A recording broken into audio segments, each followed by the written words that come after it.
পেরিয়ে এলো বলতো ফুলকি? ফাইনালি ওর ওই বাবার মনও জয় করে নিল। আর কি সিম্পল না আমাদের ফুলকি দা ভাই। ইন্টারন্যাশনাল ম্যাচ জিতে এসে ওর নাকি আনন্দ বাবার ম্যাটাডোরে করে ঘুরতে যাওয়ার। সত্যি দা ভাই, আমাদের সবার না ফুলকির থেকে শেখা উচিত কিভাবে জীবনে সহজ করে বাঁচা যায়। সত্যি খারাপ লাগে এক সময়ের কথা ভাবলে। লাস্ট কিছুদিন কত পরিশ্রম করেছে মেয়েটা। তোরা তাও ওকে নিয়ে একটু লাফালাফি করেছিস, আমি তো খালি বেচারাকে বকুনিয়ে দিয়ে গেছি। সে তো আজকের দিনটা যাতে আসে সেই জন্যই দা ভাই, ফুলকির ভালোর জন্য ওকে বকুনি দিয়েছিস।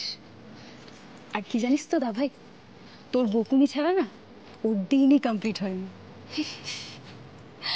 তুই তো আছিস ওর একমাত্র দা ভাই, ওর সব থেকে আপন, সব থেকে নিজের। হ্যাঁ, সেই জন্যই মনে হয় ওর আরো বেশি ভালোবাসা প্রাপ্য। সত্যি দা ভাই, মেয়েটার কোনো তুলনাই হয় না রে। আমার না সিরিয়াসলি ফুলকির আসল বাবা মার জন্য খুব খারাপ লাগে রে। আজকে কত আনন্দ করে ওর বাবার আদর খাচ্ছে, তাও তো কোনো রক্তের সম্পর্ক নেই। কিরকম বাবা মা বলতো যারা এরকম একটা মেয়েকে অ্যাবান্ডন করে?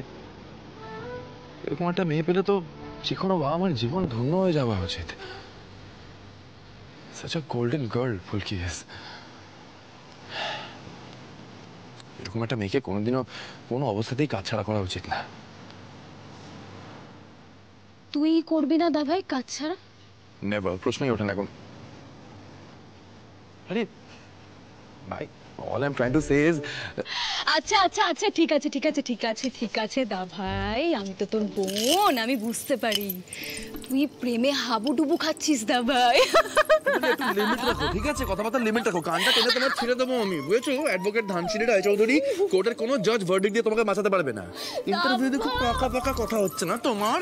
ভাই দা ভাই, কি করবো বল, প্রেম টেম তো কিছু করি না, তাই একটু হিংসে করি তোদের সাথে, তাই জন্য তুই আমার কান মুলে দিবি দা ভাই। এত হিংসা করতে নেই বাবা, হবে হবে, প্রেম হবে, জীবনে রাজপুত্র আসবে তোমার, একেবারে প্রিন্স চার্মিং যাকে বলে সেরকম একখানা ছেলে পাবে তুমি। রাজপুত্র ওইসবই বল তোরা, এই দেখ না তুই ছোটদা ভাই, এমনকি পিয়ালটা অব্দি বিয়ে করে নিল দা ভাই, আর আমি, আমাকে দেখ একবার, অর্ডার অর্ডার ইওর অনার, এইসব শুনেই আমার জীবন কেটে গেল। আই লাভ ইউ আমার আর শোনা হলো না রে দা ভাই, হবেও না। আমি এসব নিয়ে ভাবি না, এখন হোপ ছেড়ে দিয়েছি আমি এসব নিয়ে। ধানু বাবা, আমি জানতাম না তোর মনে এত কষ্ট, এত ক্ষোভ। সবাই শোনো গো, বলছি অনেকদিন তো হলো, এবার ধানুর জন্য একটা ভালো পাত্র খুঁজে দেখি।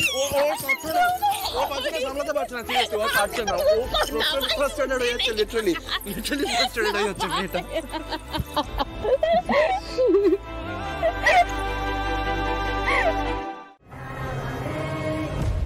বাবা, ওরা বোধহয় ছিনতাই করা মতলবটা না আগে থেকে করে রেখেছিল, জানো তো? নিশ্চয়ই ওরা একটা দল। যত সব। আরে দল আছে তো কি হয়েছে?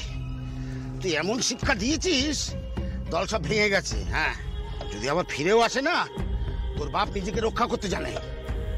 আচ্ছা বাবা, ওরা তোমার কাছে কি ছিনতাই করবে বলো তো? আরে বাবা, পুরো গাড়ি মাল ভর্তি, লোড করা একদম। ও মা, ওরা তো মালের দিকে যাচ্ছিলই না, ওরা তো তোমাকে নিয়ে টানাটানি করছিল। আরে ভেবেছিল আমাকে মেরে দিয়ে গাড়ি শুদ্ধ নিয়ে চম্পট দেবে। হ্যাঁ, যাকে তুই অত ভাবিস না তো, আমি ঠিক সামনে নেব। এতদিন ধরে তুমি এইদিকে আসছো, কোনোদিনও মালপত্র লুটপাট হলো না, আজ হঠাৎ করে ডেলিভারি মাল লুটপাট হলো। কে জানে, এই ব্যাপারটা না একবার দাদা ভাইকে জানিয়ে রাখতে হবে। বাড়ি ফিরি আমি।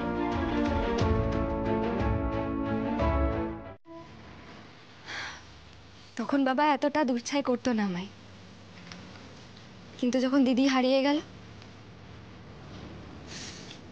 তখন হয়তো ভাবতো আমার নিজের মেয়েটা হারিয়ে গেল, এ আবার কোথা থেকে উড়ে এসে জুড়ে বসেছে,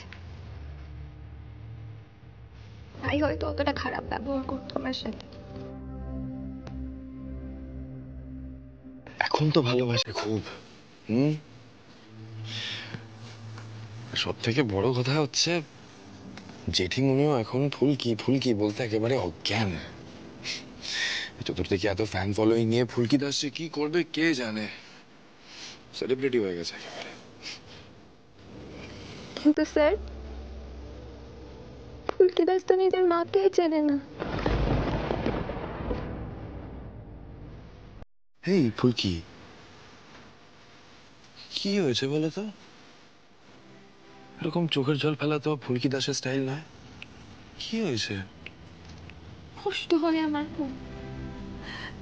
খুব কষ্ট পান।